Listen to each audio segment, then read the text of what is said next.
Buenas noches, ¿se me escucha?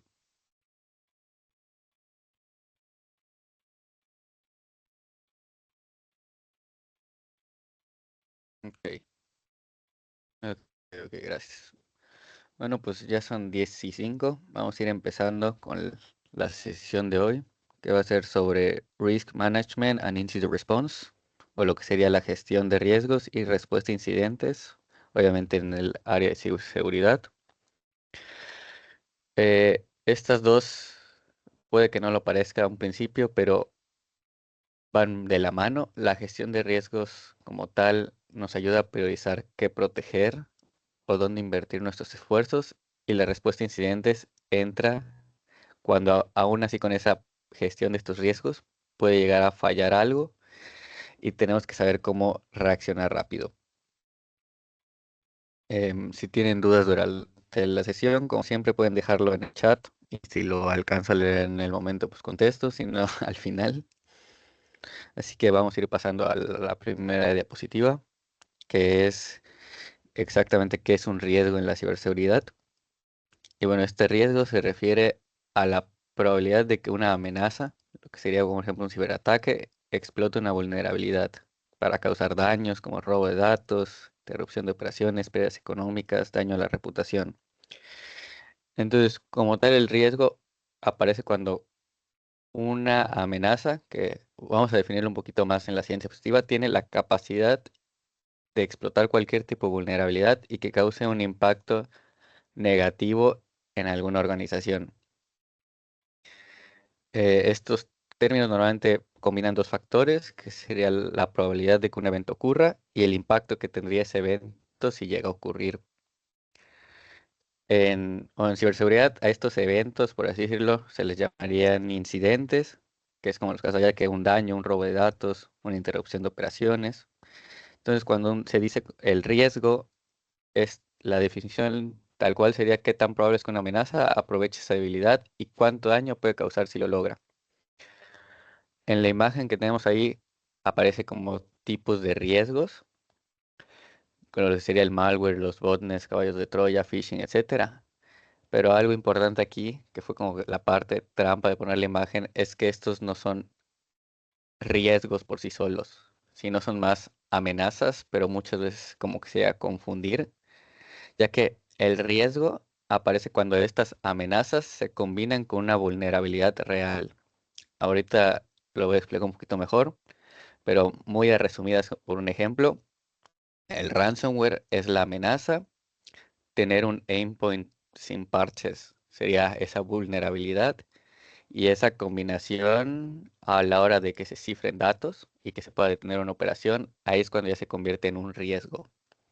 Entonces, cuando hacemos una gestión de riesgos, no solo es ver la lista de amenazas que tenemos, malware, botnet, phishing, JSON, DSQL, ransomware, sino es estudiar qué activos tenemos, las amenazas, las vulnerabilidades, la probabilidad de que ocurra y el impacto que podría llegar a afectar a la empresa.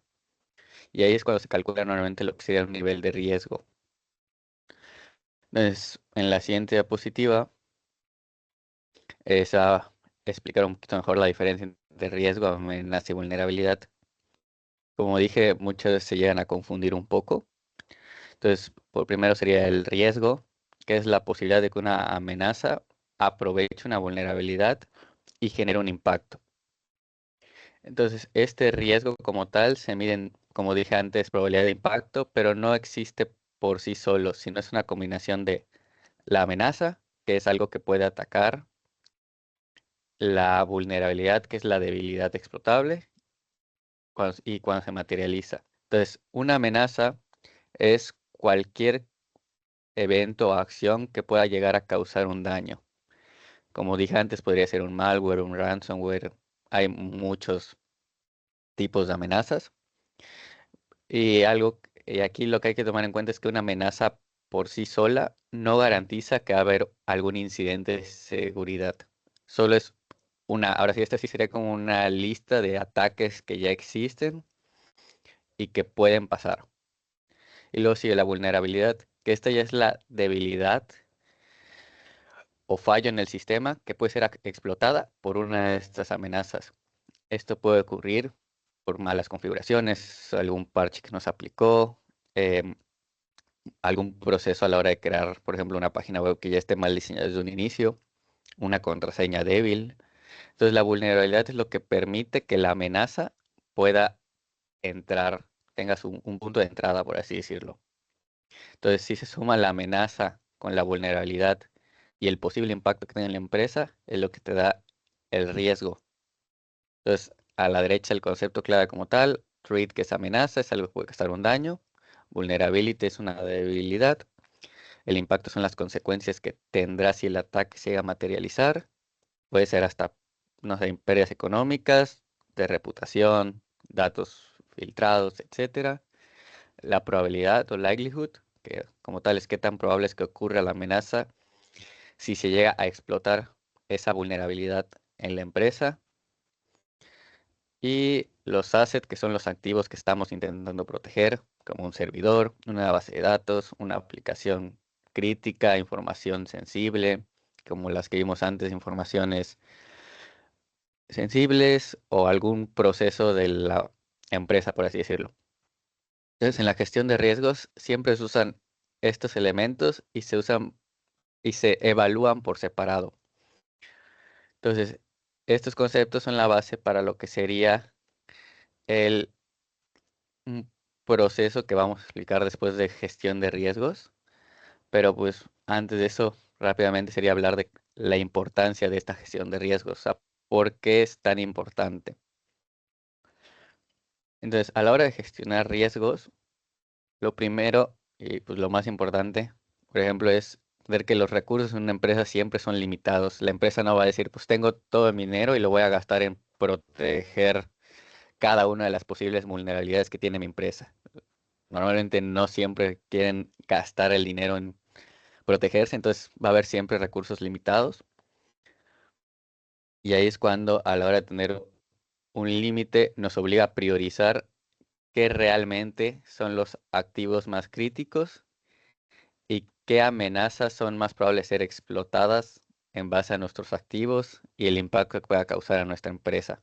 Entonces, en lugar de querer proteger todo, ya que por los recursos no se va a poder hacer, se prioriza. Entonces, como tal, se prioriza lo crítico, así identificamos qué es lo tiene mayor peso en la empresa. Y también siempre importante es que esté alineado al negocio. Obviamente, la seguridad siempre tiene que ir de la mano en qué necesita el negocio para operar. Tú no puedes andar metiendo que si triple contraseña para que accedan a datos, porque vas a frenar la operación de una empresa y pues, eso va a afectar a la empresa, obviamente. Entonces, con el misma gestión de riesgos se va a ver ya no solo cuánto va a costar, sino cómo hacer que la empresa sea más, se proteja de la forma más eficiente posible. Y pues finalmente, la gestión de riesgos reduce pérdidas y tiempos de respuesta cuando ocurre un incidente. Si tú ya sabes cuál es tu activo más crítico, qué riesgos son más o menos aceptables y qué políticas vas a implementar, qué controles vas a implementar, entonces tú ya tienes un proceso estructurado que va a hacer que reduzcas pérdidas monetarias, de reputación y tengas un mayor tiempo de respuesta a la hora de hacer tu plan de incidentes.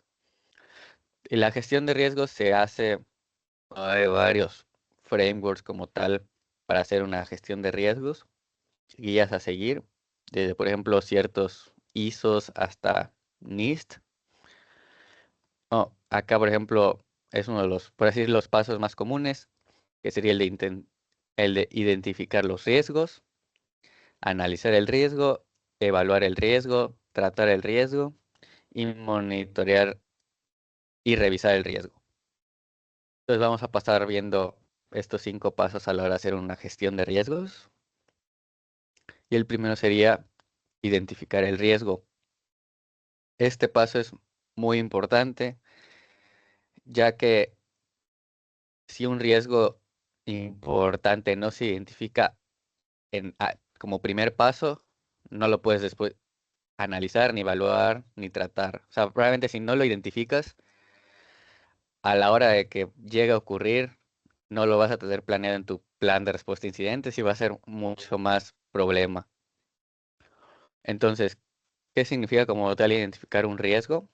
Significa reconocer todos los eventos, condiciones, situaciones a la que la organización está expuesta o que podrían afectar a la empresa negativamente.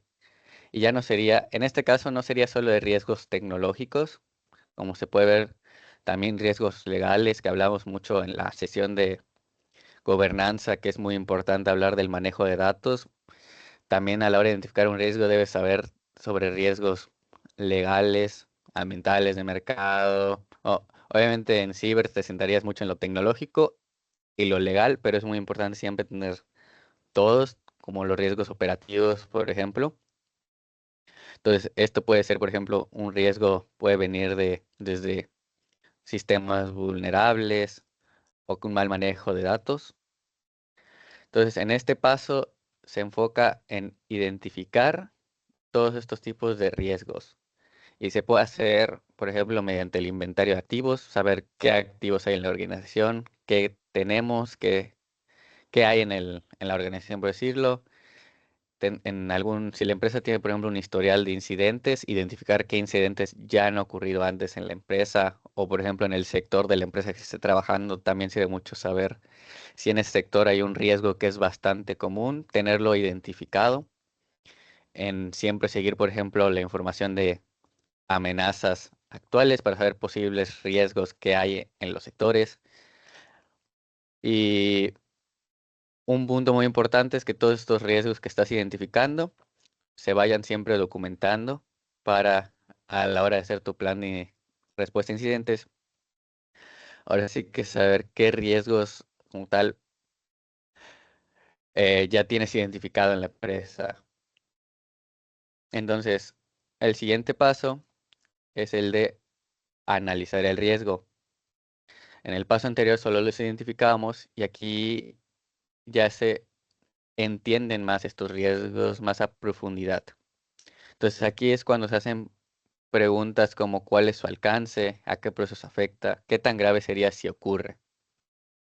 Esto es muy importante porque es la conexión que se hace después de identificar el riesgo para conectarlo al negocio.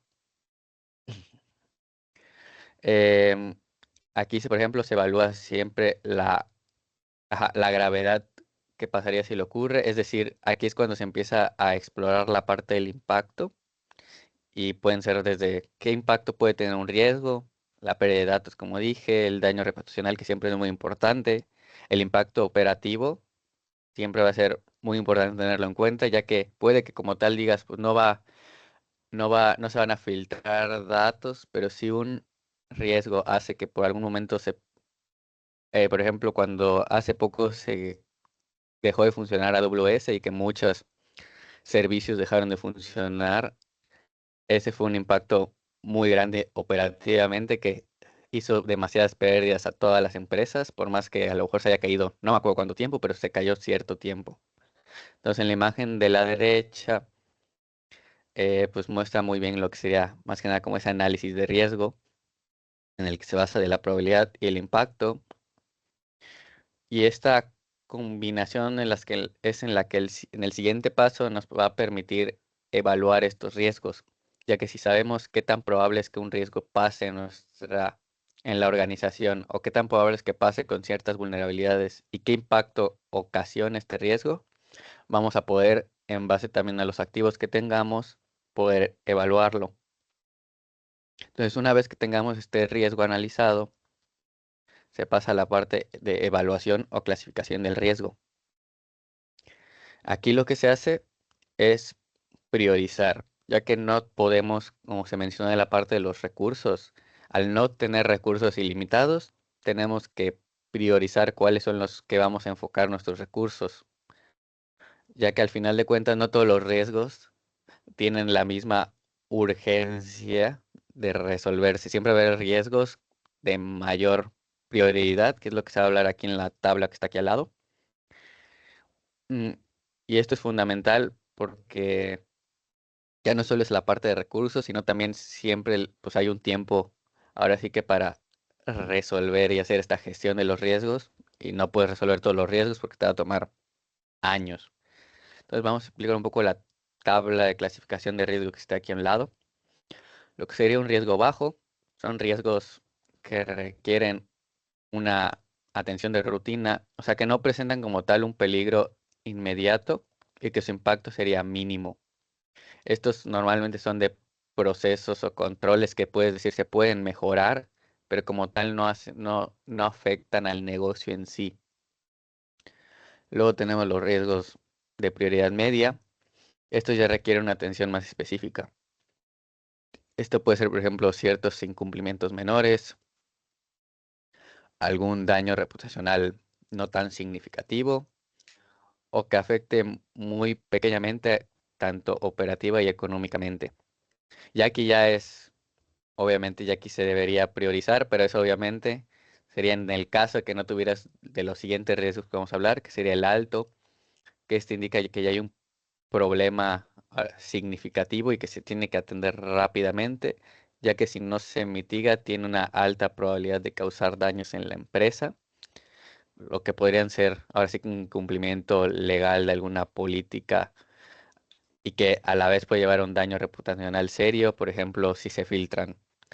Depende qué datos se filtren, pero si llegan a filtrar datos puede llevar a una mala publicidad y aparte un incumplimiento legal.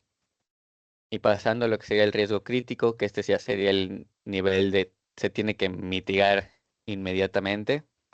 Y aquí implica que la amenaza no solo tiene un impacto muy alto, sino que la probabilidad además es muy alta en la organización. Y hablando del impacto, pues que puede llegar a tener pérdidas económicas muy grandes. Y si es una filtración de datos súper sensibles, pues, va a dañar reputacionalmente. Estás teniendo un impacto legal bastante grave. Entonces, aquí la acción debe ser totalmente inmediata. Entonces, esta clasificación se hace mediante métodos cualitativos con escalas, como se puede ver, o también se puede hacer con medios cuantitativos, que existen ciertos valores para poder calcularlos. Pero lo importante en esta fase es que nos permite ver los riesgos en un contexto ya aplicado a nuestra organización y poder establecer prioridades claras en qué queremos atender a la hora de gestionar estos riesgos. ¿Qué es lo que vamos a tener a corto plazo y qué puede esperar a que haya los recursos o que haya el tiempo suficiente? Em, y de este paso se va a pasar a lo que sería la siguiente fase, que es el tratamiento del riesgo. Entonces, el objetivo de este paso es ahora sí que reducir o eliminar mediante ciertas acciones lo que sería el riesgo. Ya puede ser un nivel aceptable o eliminándolo por completo, reduciendo la probabilidad, disminuyendo el impacto o incluso transfiriéndolo a un tercero. Entonces, el tratamiento de riesgo implica ciertos elementos, como se puede ver en la imagen, que serían como qué actividades se van a, o sea, hacer una documentación de posibles, de actividades específicas que se van a ejecutar. Se tiene que documentar igual quiénes son los responsables a la hora de tratar ese riesgo, quién se va a encargar de qué área, por qué. Siempre haber un plan de cómo se va a tratar el riesgo, cuándo se va a ejecutar ese plan de, ya sea de, bueno, ahorita voy a explicar de mitigación, de transferir el riesgo, de aceptar el riesgo, pues, más que nada de mitigación, y de la parte de cuándo se va a hacer ese seguimiento para ver si el riesgo ya disminuyó o se debe aplicar alguna otra cosa, y siempre debe haber un monitoreo continuo de estos riesgos. Entonces, las estrategias de tratamiento tradicionalmente se manejan las cinco que están abajo. Como se puede ver, la primera es evitar el riesgo. En este caso, se elimina por completo, o lo que se busca es eliminar por completo la actividad que genera el riesgo. Eh, pues, poniendo un ejemplo, si tenemos algún sistema en una organización que está totalmente obsoleto y que no se puede parchar, pues se busca descontinuar ese sistema y conseguir uno nuevo, si es posible, o eliminar algún servicio que ya no se está utilizando, pero por alguna razón la organización todavía lo tenía ahí, pues si se puede totalmente evitar el riesgo, ahora sí que descontinuando, eliminando ese servicio, ahí se estaría evitando. Y esta es la opción más viable cuando el riesgo es, por así decirlo, que el mayor que el beneficio de mantener esa actividad. La segunda es la de reducir el riesgo. Esta se enfoca un poco más en disminuir, como dice la palabra, o reducir la probabilidad de que la amenaza se llegue a materializar. Aquí el ejemplo más común sería el típico: voy a aplicar un parche. Entonces, si la organización tiene un riesgo y ve que la forma más rápida y eficiente es aplicando un parche para poder reducir el riesgo, ya que el mitigarlo puede llegar a ser mucho más caro, hablando de costos, que incluso el propio riesgo en sí. Es cuando normalmente se busca la técnica de reducir el riesgo, si es posible. La siguiente es mitigar el riesgo. Aquí es cuando ahora se busca disminuir el impacto en caso de que el incidente llegue a ocurrir. Lo que podría ser, por ejemplo, hacer respaldos periódicos, un plan de continuidad, etcétera. Entonces, la amenaza como tal va a seguir existiendo. O sea, siempre va a haber amenaza a malware, pero tú puedes mitigarlo para que si llega a ocurrir el daño sea menor. La siguiente sería la de transferir el riesgo. Entonces, aquí el riesgo no lo vas a desaparecer, pero vas a buscar transferirlo a un tercero. ¿A qué se refiere esto? Pues por ejemplo, si tienes un riesgo con un cierto servicio, puedes hacer un acuerdo de responsabilidad contractual con cierto proveedor para que él sea responsable de ese servicio. Realmente le transferiste el riesgo a él. Y el aceptar el riesgo, que como tal, es decir que el riesgo existe, pero no se va a tomar ninguna acción sobre él. ¿Por qué sería esto? O esto es cuando el riesgo, em, como tal, ajá, el riesgo em, dentro del negocio, a ver, el riesgo dentro del negocio, como tal, el mitigar, ya sea mitigarlo, reducir o evitarlo, es un costo mayor que cualquier impacto que puede llegar a tener el riesgo. Entonces, en- pues ya no solo es por los recursos en sí o por el tiempo, sino porque el riesgo es muy poco probable que ocurra, tiene poco impacto y el enfocarse en ese riesgo no es para nada prioritario. Entonces, normalmente se puede llegar a aceptar que el riesgo existe, pero por ciertos contextos no es tan importante priorizarlo. Y bueno, algo importante del tratamiento del riesgo es que ya no es solo aplicar cualquiera de estos métodos de tratamiento del riesgo, sino, como dije, se debe hacer siempre un seguimiento, monitoreo, se tiene que documentar todo lo que se haga.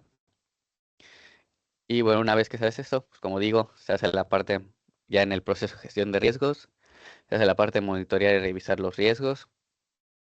Este es un paso obviamente igual de importante que todos los demás, ya que si no monitoreamos los riesgos de forma continua, todo lo que se hizo antes, pues se puede quedar desactualizado prácticamente. Como saben, la tecnología avanza súper rápido, entonces puede que todo lo que hayas hecho después de cierto tiempo alguno de los riesgos haya evolucionado, por así decirlo. Entonces, este monitoreo puede incluir cosas como revisión periódica de ciertos controles, auditorías internas, hacer escaneo de vulnerabilidades, eh, entre otras. Y siempre, obviamente, acabando el tratamiento del riesgo, aparte de monitorearlo, debemos revisar que haya sido efectivo el tratamiento de riesgo, obviamente. No es solo decir si instaló un firewall, ya está, o sea, lo instalamos porque en todo nuestro proceso de gestión de riesgos vimos que se necesitaba instalar un firewall, lo instalamos, ya quedó. Si no, tenemos que hacer la revisión de ese riesgo, viendo que realmente redujo la probabilidad de cierto riesgo, el impacto de cierto riesgo. Bueno, ahora vamos a pasar a la otra parte de la sesión, lo que sería el plan de respuesta a incidentes. Pues como vimos, ya se hizo toda la gestión de riesgos. y se identificó todos los posibles riesgos antes de que lleguen a ocurrir. Pero incluso con toda la gestión de riesgos, al final las organizaciones, las empresas siempre van a tener algún lado expuesto y siempre puede existir una nueva amenaza que se llega a materializar o una vulnerabilidad nueva que puede llegar a salir. Y aquí es cuando se busca crear un plan de respuesta a cualquier tipo de esos incidentes. Entonces, como tal, este plan se hace para que cuando lleguen a ocurrir no se improvise en el momento, sino el equipo de este plan de respuesta a incidentes ya sepa qué hacer, quién lo debe hacer, en qué orden se debe hacer, con qué herramientas hacerlo y a quién comunicárselo en caso de que ocurra algún riesgo.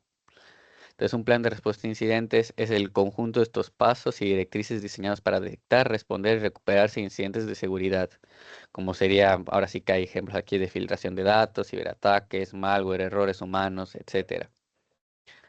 Eh, Algo importante también del plan de respuesta a incidentes es que igual como se menciona antes, ya no solo es la parte de plan de respuesta a incidentes para cualquier riesgo tecnológico, sino también se va a especificar cualquier parte legal, se va a especificar con quién se debe comunicar interna y externamente, cómo se va a hacer la documentación, si se debe hacer alguna comunicación con alguna otra área del negocio, si tengo que hablar con recursos humanos, si tengo que hablar con administración, etcétera, quiénes van a estar involucrados en general.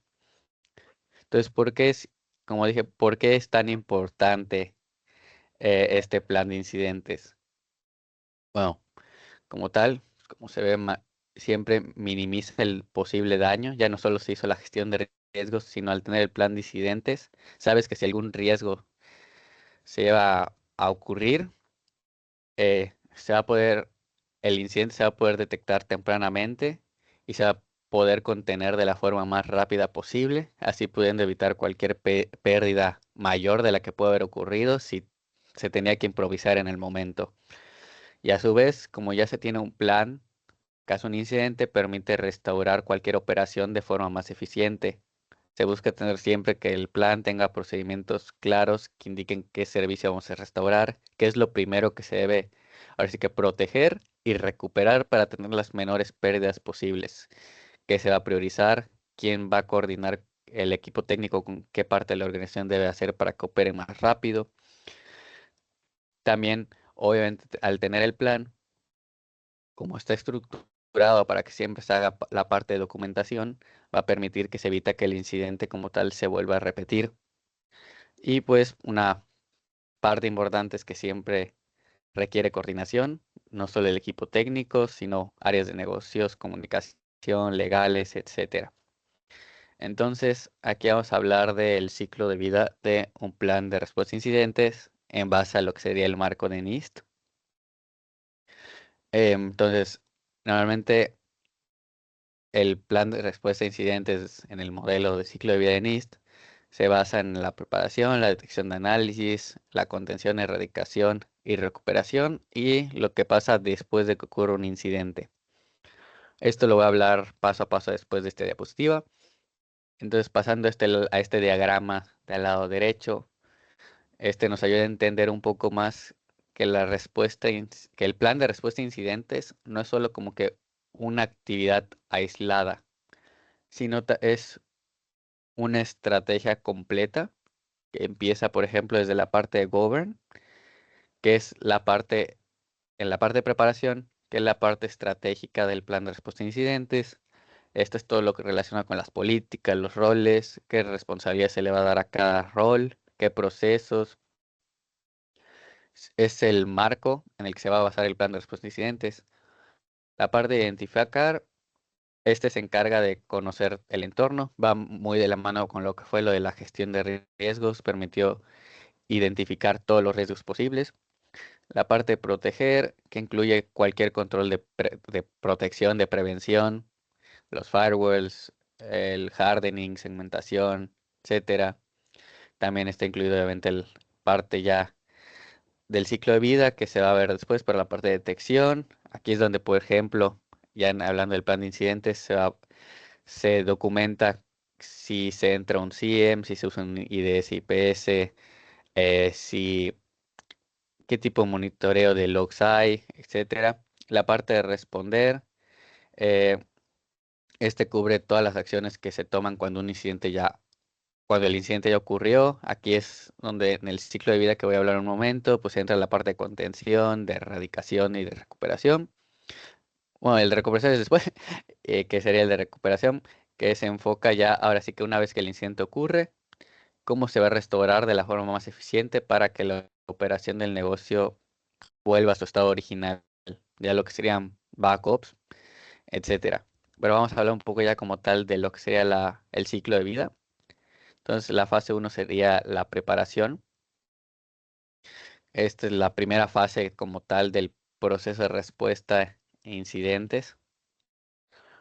Esta fase es importante porque permite como tal definir la capacidad real que va a tener la organización a la hora de responder ante un incidente y a la hora de hacer el plan, obviamente. Entonces, a la hora de preparar, lo primero que se debe hacer es establecer lo que sería el equipo de respuesta a incidentes. Se van a definir los roles, las responsabilidades, quién lidera la respuesta, quién analiza los logs, quién toma ciertas decisiones, quién hace la capacitación, qué áreas deben involucrarse, etcétera. Eh, Todo esto siempre, obviamente, se va a documentar para el plan de respuesta a incidentes. Se van a también documentar y se va a preparar qué herramientas se van a utilizar. No sirve de nada, por ejemplo, solo tener un CIEM y decir, pues el CIEM está y ya, o sea, no solo eso, ya que, por ejemplo, si el incidente es que afecta al CIEM, pues si solo tenías el CIEM, pues no nos va a servir para nada el plan de respuesta a incidentes. Entonces siempre va a haber todas las posibles herramientas que se pueden llegar a utilizar, ya no solo el CIEM, los firewalls, el sistema de monitoreo, inventario de activos, CDR, etcétera. Es asegurar qué herramientas existen, cuáles funcionan, qué equipo sabe usarlas y tiene la responsabilidad de usarlas en caso a qué incidentes. También se deben definir lo que sean procedimientos y playbooks. Los playbooks es el conjunto de pasos predefinidos para incidentes específicos. Así serían, por ejemplo, en base a la gestión de riesgos que se hizo, hay ciertos riesgos y amenazas, más que nada, que son tan comunes que tienen sus pasos ya predefinidos y nomás serían alinear junto al negocio. Los más comunes puede ser, por ejemplo, un ataque de ransomware o de phishing. Entonces, aquí es donde se preparan todos los pasos ya predefinidos para que no solo sea improvisación. También se hace la parte de entrenamiento y capacitación. El equipo que hablamos de respuesta a incidentes ya debe saber qué hacer en caso de cada cierto incidente, si hay un ransomware, si tienen que checar que los backups funcionen, etcétera. Entonces, toda la parte de preparar la respuesta a incidentes y a la vez documentarlo para hacer el plan. Y todo esto va de la mano con la comunicación. ¿Quién debe ser el primero al que se le comunique un incidente para poder resolverlo de la forma más rápida? Si hay un incidente por cierta razón se le tenía responsabilidad para alguien, pero esa responsabilidad el responsable no lo puede mitigar por cualquier motivo, ¿a quién se va a escalar ese incidente? ¿Cuándo se debe reportar el incidente a otra área de negocio? Etcétera. Entonces, cuando toda esta parte de preparación falla, se nota a la hora que llega a ocurrir un incidente, la reacción sería lenta, nadie sabría quién es el responsable de qué. Entonces, esta fase, al final de cuentas, es como que el primer paso para poder hacer cualquiera de lo demás, que sería la siguiente fase, que sería la parte de detección y análisis. Aquí, esta fase es importante porque es ahora sí que cuando está ocurriendo, por así decirlo, el incidente, es cuando descubrimos que está ocurriendo y se determina qué tan grave es. Cuanto más rápido se detecte y más rápido se haga el análisis, mejor será la respuesta. Entonces, como tal, la primera parte de la fase es cuando se identifican las señales, se detectan estas señales de que algún incidente está ocurriendo. ¿Dónde se detecta esto? Pues en alertas de las herramientas como son las alertas del CIEM, los eventos del EDR, los logs de tu firewall, una alerta de algún antivirus. Habla de hacer el análisis de tráfico de red, algún tráfico anómalo en la red, incluso reportes de usuarios de la organización, por ejemplo. Entonces, en esta fase, primero se revisa esa información y se analiza qué es lo que está pasando. Eh, Después de esto, pues, por ejemplo, se identifican lo que son los indicadores de compromisos o lo que sean los IOC. ¿Qué son? Estos identificadores de compromiso, que igual lo voy a explicar después, pueden ser, por ejemplo, direcciones IP conocidas maliciosas, dominios sospechosos, patrones, ahora sí, de comportamiento anómalos conocidos, etcétera. Después de esto ya se puede clasificar el incidente, que no es lo mismo que clasificar el riesgo como tal que se hace en la gestión de riesgos. Aquí se clasifica qué tan grave es el incidente que está ocurriendo en este momento. Obviamente eso se hace rápido y todo esto está, pues, previamente está documentado en el plan de respuesta a incidentes. Pero aquí lo que se busca es ver rápidamente si es un impacto bajo, medio o alto, así saber la urgencia a la hora de responder y la hora de documentarlo en el plan de respuesta, el alcance que tienen estos riesgos, eh, el alcance que tienen, a cuántos dispositivos está afectando, a cuántos, si hay una filtración de datos, etcétera. Obviamente aquí es importante siempre saber identificar cuando es un falso positivo. Eh, es común que ciertas herramientas de seguridad, pues ahora sí que generen alertas como tal, no sean algo malo. Hablando de mi experiencia cuando usé el firewall de Cloudflare, el WAF, y estaba revisando, ahora sí que una página web del gobierno, había muchos falsos positivos que parecían, o bueno, el WAF los detectaba como posibles amenazas, pero cuando tú hacías el análisis como tal de la herramienta del Cloudflare, realmente veías y era una conexión totalmente natural de una persona totalmente natural entrando a la página web. Entonces, las herramientas pueden llegar a tener estos falsos positivos y es muy importante siempre saber y tener documentado para que sea más fácil ahora sí que a la hora de que está ocurriendo, que esta, cómo identificar estos falsos positivos, porque si no se va a perder tiempo y recursos tratando de resolver algo que no necesita resolverse. Y obviamente lo importante que es el priorizar el manejo de todos estos tipos de incidentes. Y aquí es donde se pasa a la fase de contención, que se podría decir que, bueno, todas las fases son importantes, pero esta también es la más crítica, ya que es cuando se está conteniendo este incidente, que aquí es donde se consiste más, no en mitigarlo como tal, sino en evitar cuando esté ocurriendo el incidente, pase el menos daño posible. O sea, ahora sí que se está haciendo el análisis, la forma más rápida de buscar cómo erradicarlo o mitigarlo. Sí tiene que ser una contención rápida para que no llegue a afectar aún más ni escale a mayor gravedad el riesgo, que siga propagando. Entonces, esta fase como tal se está intentando controlar el incidente, contener el incidente. Hay varias formas, por ejemplo, la de aislar equipos infectados. Esta es una de las acciones más inmediatas. El típico voy a desconectar el endpoint afectado para que no se propague. Eh, También existe el deshabilitar cuentas comprometidas. Si durante la fase de análisis que se vio antes vemos que hay una credencial comprometida de algún parte de la organización, pues se deshabilita inmediatamente.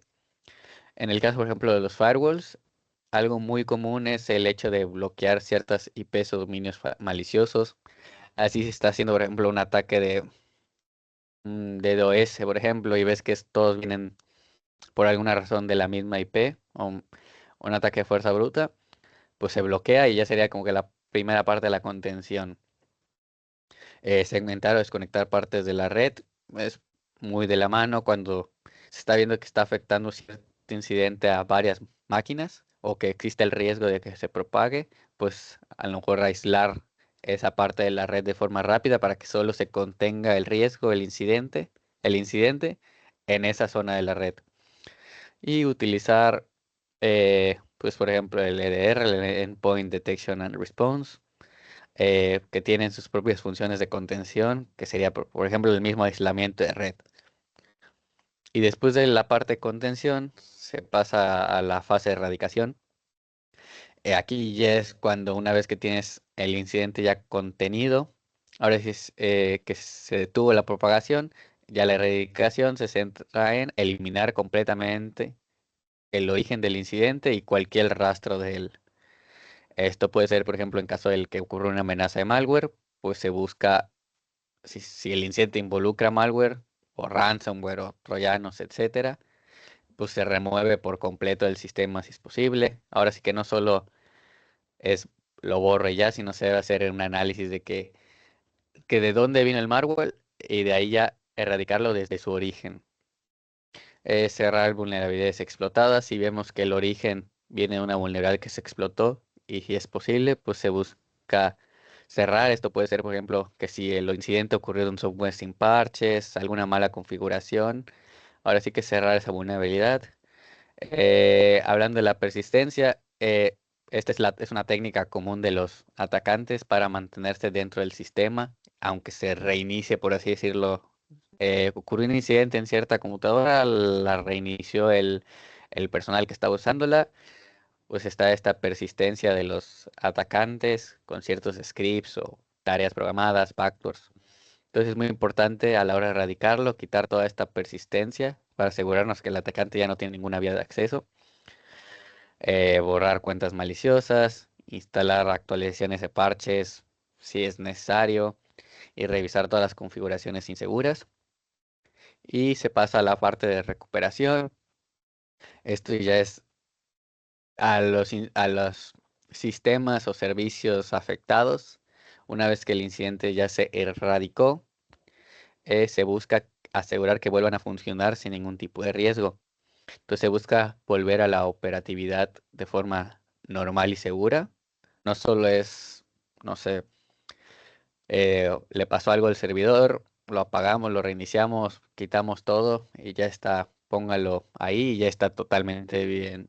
No, si no se debe hacer una restauración de los respaldos limpios. Si el incidente, por ejemplo, afectó ciertos sistemas críticos o datos, puede ser que lo mejor sea restaurar el backup directamente. Otra forma sería la validación de integridad de los sistemas. Antes de ponerlo en producción, asegurarse que que todos los sistemas estén íntegros, o sea, que no hayan sido modificados, que no se haya dejado un proceso sospechoso por ahí, etcétera.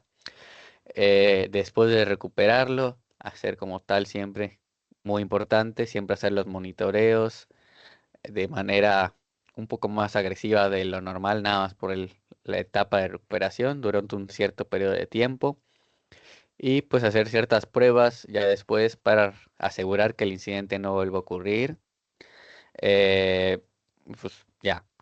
Entonces ya pasando a lo que sería la última fase, que es la parte de la actividad después del incidente, o sea, que se va a hacer ya una vez que se preparó, se detectó se detectó, se analizó, se contuvo, se erradicó y se recuperó todo lo necesario. ¿Cuáles son las actividades después de? Y aquí es cuando se va a documentar todo lo que se hizo antes. Esta es una de las etapas aún más importantes porque es previamente qué aprendimos de nuestros errores. Entonces, si un incidente se atendió, pero después de que pasó no lo analizas, es como dice, estás condenado a volverlo a repetir. Entonces, pues, por ejemplo, se puede hacer un análisis forense una vez que se recuperó los sistemas, entender exactamente paso a paso qué fue todo lo que pasó, cómo entró el atacante, qué hizo, qué usó, qué, qué datos intentó exfiltrar, escaló privilegios, no, etcétera. Y también en parte y ahora sí que del plan de respuesta a incidentes, si cuando se hizo esta respuesta a incidentes, qué fue lo que funcionó y qué no fue lo que no funcionó. Entonces se va a evaluar ahora mismo del plan, ok, el plan, qué parte estuvo bien a la hora, qué parte se siguió bien del plan, qué parte estaba bien del plan, qué se podría mejorar, si se detectó de forma rápida, si se pudo hacer la clasificación rápida, si la parte del plan fue eficiente, si hubo algún retraso, si alguna parte no estaba clara, si la comunicación no estuvo correcta, etcétera.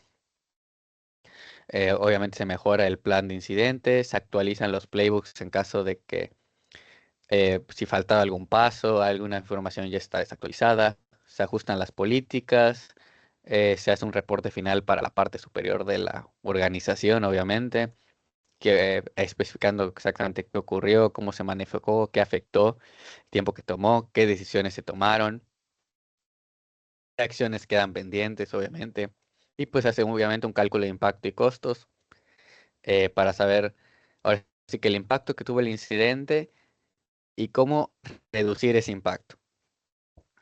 Entonces, pasando a lo que serían un poco la parte de los roles en un equipo de respuesta a incidentes. Bueno, ya acabamos los pasos como tal, ahora vamos a ver los roles rápidamente. Bueno, en la tabla se puede ver lo que sea el rol del Cybersecurity Incident Manager, que este es un rol, medio se ve, la verdad. Este es un rol que lidera toda la respuesta como tal. Su responsabilidad puede ser como coordinar el equipo, asegurar que sigan los procedimientos, tomar decisiones rápidas, etcétera. Tenemos, por ejemplo, el área de el equipo de dirección, que son los que toman las decisiones en base al negocio. A la hora de crear, por ejemplo, el plan de respuesta a incidentes, ellos son los encargados de determinar qué servicios se pueden apagar, en qué contexto se pueden apagar, en qué momento se le notifica a los clientes. Obviamente esto igual en base a leyes, porque hay leyes que, hay ciertas leyes que te dan un cierto número de tiempo, por ejemplo, si se filtran los datos de la empresa. Hay leyes que tienen un cierto número de horas posibles para que una vez que se filtren lo tengas que dar a los clientes, si no es una multa, etcétera. O también está, por ejemplo, el soporte personal técnico, los administradores de sistemas, de red, personal de soporte, especialistas de firewall. Hay muchos. Son los que se encargan, por ejemplo, de aislar máquinas, los parches, los logs, restaurar servicios. También tenemos roles, como ejemplo, puede ser los del área legal, si hay filtraciones de datos mismamente o incidentes de regulatorios, pues este área es la que se encarga de qué responsabilidad legal hay, si la empresa debe notificarlo, si, por ejemplo, hay algún proveedor externo que estuvo involucrado y le afectó el incidente que ocurrió. Y bueno, hay otros tipos de roles, lo que podría ser, como dije, recursos humanos, especialistas de otras áreas, la comunicación corporativa y todo lo relacionado a los roles que vimos anteriormente. Y no sé si se acuerdan, pero mencioné la parte de los indicadores de compromiso. También existen los indicadores de ataque, de compromiso y de fraude. ¿Esto qué es? Entonces, por ejemplo, los indicadores de ataque, como dice el nombre, indican intención o una actividad antes del ataque. Son ciertos patrones o comportamientos que nos permiten ver que un ataque está a punto de suceder o por comenzar, por así decirlo, pero que aún no han comprometido el sistema. Esto puede ser, por ejemplo, si alguien está escaneando puertos internos, pues es como puedes llegarlo a... Ahora sí puede ser un indicador de ataque, pero no como tal significa que es un ataque. O por ejemplo, alguna actividad sospechosa que empiece a ocurrir en el CMD o intentos repetidos de autenticación a cierto servicio web que se está intentando hacer de fuerza bruta, pues es como un indicador de ataque. Y los indicadores de compromiso indican cuando el sistema ya ha sido comprometido. Esto ya podría ser, por ejemplo, algún cambio inesperado en algún log, un registro, una conexión de red sospechosa que, pero que está conectado, cuentas nuevas de administración, por ejemplo, que no estaban previstas, sacó una escala de privilegios, etcétera. Estos sirven para confirmar que un incidente está ocurriendo y se pueda hacer todo el plan de respuesta a incidentes de forma más rápida. Y un indicador de fraude, este no es tan común, representan señales de manipulación del sistema con fin de fraude. ¿A qué se refiere con esto? Transacciones sospechosas, cambio no autorizado en algún dato financiero, etcétera. Entonces, los indicadores de ataque son para detectar actividad sospechosa antes de un ataque. Los de compromiso ya son cuando ocurre el ataque para hacer una evidencia de que se comprometió. Los de fraude es cualquier tipo de manipulación que se pueda hacer, ahora sí que orientada al fraude. Y una parte muy importante a la hora de hacer, más que nada esto va a la gestión de riesgos y que se va a ver mucho cuando bueno, los que estén en ciber de la UPI o incluso yo creo que en cualquier otra carrera, a la hora de ver gestión de riesgos, eh, se ve mucho la parte del MTTD, que sería el Mean Time to Detect. Esto es muy importante hacer toda la parte de la gestión de riesgos y que lo tomen y lo usan mucho en un equipo de respuesta a incidentes. Esto es el tiempo promedio en detección de un incidente que que nos indica cuánto tiempo tarda la organización en promedio en descubrir que un incidente está ocurriendo. O se puede ver, o sea, es una suma del tiempo en detectar un incidente entre el número de incidentes de la organización. El resultado como tal es el promedio que pasa después de que un incidente inicia hasta que alguien del equipo lo detecta. Esto es muy importante porque al final, mientras más tiempo tarde en detectarse un incidente, tiene más tiempo el atacante para hacer lo que busca hacer. Entonces, esto te permite también a la hora de hacer tu gestión de riesgos y hacer el plan de respuesta a incidentes, aún más tener ese enfoque de qué priorizar en base al tiempo de respuesta que tienes actualmente en tu detección de incidentes. Entonces, a la hora de calcular este eh, tiempo promedio de detección, puede indicar, si por ejemplo si es muy alto, que hay una falta de monitoreo efectivo, que hay alguna herramienta mal configurada. O sea, te da una idea general de cómo está la organización en este momento a la hora de detectar incidentes. Y esto va muy de la mano con lo que sería después de el tiempo promedio para la recuperación, que es, como se puede ver, es cuánto tiempo tarda la organización en recuperarse completamente después de un incidente. Desde que el incidente empieza y se detecta hasta que todos los sistemas vuelven a operar de forma normal. Este plan tiene partes internas, como se puede ver, que empieza obviamente con el tiempo promedio de detección, que es el que vimos hace poco, el MDTA, que es el Mean Time to Knowledge, que es cuánto se tarda en que alguien del equipo reciba la alerta y la acepte para su revisión, el tiempo promedio de respuesta, que es cuánto tiempo tarda en que se reconoce el incidente hasta que se toman acciones, el tiempo promedio de conocimiento, por así decirlo, que es el tiempo que se tarda en entender lo que está pasando. Esto implica triaje, aislamiento, el diagnóstico, hasta dónde llega el incidente. Aquí normalmente es cuando más tiempo se usa. Toda la parte de reparación, resolver, reparar daños, erradicar. Todo eso se hace como un cálculo para llegar al tiempo promedio de recuperación del sistema. ¿Y por qué importa esto?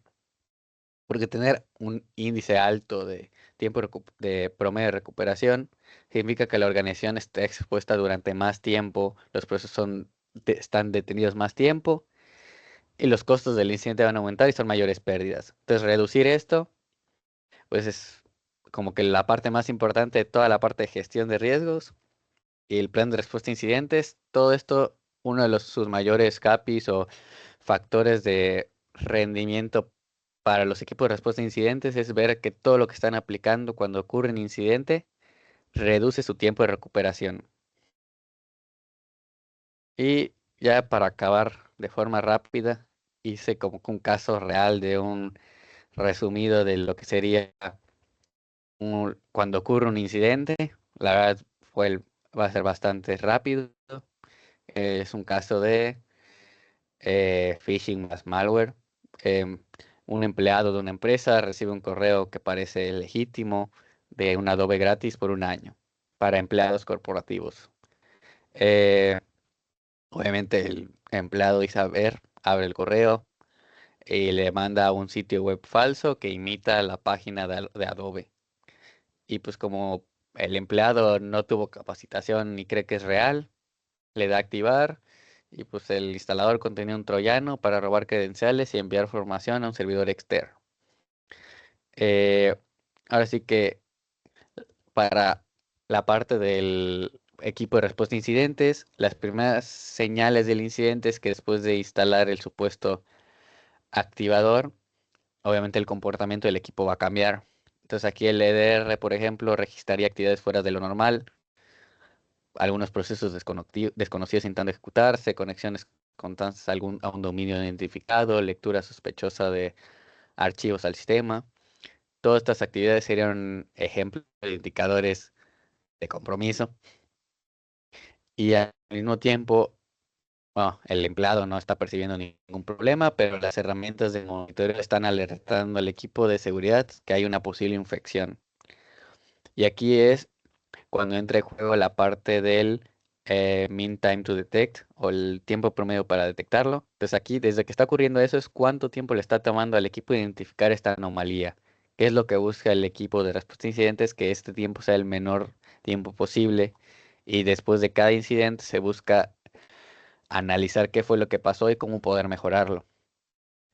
Aquí es cuando se empieza a aplicar el plan de respuesta a incidentes, se hace obviamente la detección y el análisis, obviamente la preparación ya estaba hecha, pero se hace la parte de la detección y el análisis, el equipo empieza a revisar la alerta, analiza los logs, identifica los indicadores de compromiso, eh, mediante todo este proceso confirma que el archivo descargado es el malicioso. Luego se empieza a hacer la contención, entonces para evitar que se expanda, el equipo toma acciones como aislar el equipo que se afectó de la red, bloquear IP, el dominio identificado, deshabilitar temporalmente la cuenta que fue comprometida. Entonces aquí fue toda la parte de contención. Después de eso viene la parte donde se erradica. El equipo, después de contenerlo, elimina el archivo de troyano, eh, revisa que no haya persistencia, ninguna tarea programada, ninguna clave de registro, etcétera, para que no haya ningún rastro de persistencia, elimina cualquier cuenta que el atacante haya podido crear si es que creó alguna, y aplica parches si la infección aprovechó alguna vulnerabilidad. Y después de esto viene la parte de recuperación. em, eh, ajá, viene la parte de recuperación. Aquí es donde, pues no sé, el malware ya que está eliminado, el equipo busca recuperar el sistema, valida que todo esté íntegro, verifica que el endpoint esté bien, restablece las credenciales del usuario, etcétera. Y la parte de la actividad post incidente, finalmente, pues documentan todo lo que ocurrió, que es parte prácticamente que va de la mano con las lecciones aprendidas del caso, o sea, qué fue lo que pasó después, qué ocurrió, cómo se detectó. Ahora sí hacer el cálculo de cuánto tiempo se hubo para detectar y cuánto tiempo se hubo para recuperarlo, el maintain to detect y to recover, qué control funcionó, qué control no funcionó, qué parte del plan funcionó, qué parte del plan no funcionó. Eh, y aquí, por ejemplo, en este caso en específico, la falta de verificación del origen del software facilitó la infección, que el empleado confiara en un correo no verificado y descargara el software de una fuente no oficial prácticamente. Este es el típico error de capa 8 del humano, es de los más comunes. El phishing al final es de lo más común y por eso siempre se hace capacitación y aún así pueden caer. Eh, y pues como resultado, la empresa refuerza su campaña interna contra phishing, actualiza sus filtros de correo y recuerda a los empleados evitar descargas que no provengan de los canales oficiales. Realmente es la parte más importante, como les dije. No es solo saber responder al incidente, sino aprender de él para que la siguiente vez que ocurra algo similar o algo similar, ahora sí que se reduzca casi totalmente, o probablemente ahora sí que se gestione el riesgo y que ya no ocurra. Y pues probablemente eso sería todo. Si tienen dudas, pueden preguntar. Si no, muchas gracias.